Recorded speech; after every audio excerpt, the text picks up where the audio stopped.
Obs, good morning mga ka-PG. By the way, my name is Marian. Welcome to ka-PG Vlogs. Alright guys, isang mapaganda at mapagpalang araw po sa inyong lahat.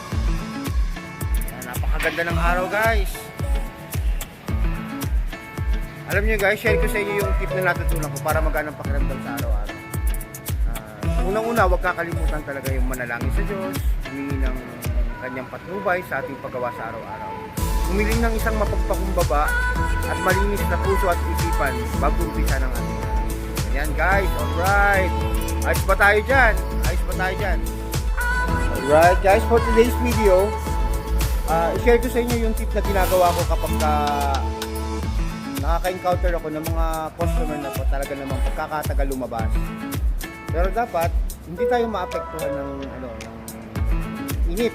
Dapat libangin natin yung sarili natin sa paghanap buhay para magaan sa pakiramdam.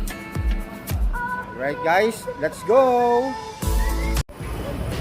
Hello mga ka-PG, kapag nakaka-encounter ako ng mga customer na matagal lumabas at mag-receive ng kanilang parcel, pinagpapauna ko na agad. Ako na agad nag-iisip ng dahilan kung bakit sila matagal lumabas mag-receive ng kanilang parcel. Siguro walang hawak ng cellphone, siguro tulog pa, siguro naiwan ng cellphone, siguro maraming dahilan, sa marami pang kadahilanan napapabor sa kanya para hindi ka lang hindi ka maapektuhan ng init. Ganun ang ginagawa ko. Then, kapag dating ko dun sa drop off point, ang ginagawa ko, tinetext ko na agad yung customer.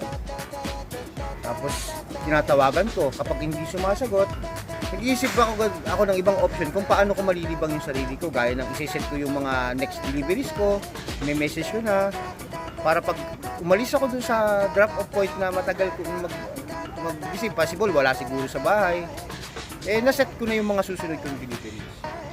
Ganon guys. Guys, supportahan nyo pala yung ka-PG Vlogs. Alright, sana nagustuhan nyo yung video ko po. O nga pala, shoutout pala sa mga new subscribers ko, kina Brad James Bora ng Santolan Pasig, si Smolen, si Brad Jeff Samson, si Brad Ronald Gailan ng Barangay Bagong Ilog, si Adrian Remolar ng Pineda, si Louie Ledista ng Santo Tomas, Batangas, si Sis Jessica De Castro ng Barangay Bagong Ilog, si Chris Bonsol ng Pineda, at sa iba ko pang mga kasama sa hanap buhay sa UGG Hub. Salamat sa Diyos sa bawat mabuting pagkakataong pinagkakaloob niya sa atin. Alright guys, see you on my next video. Bye guys!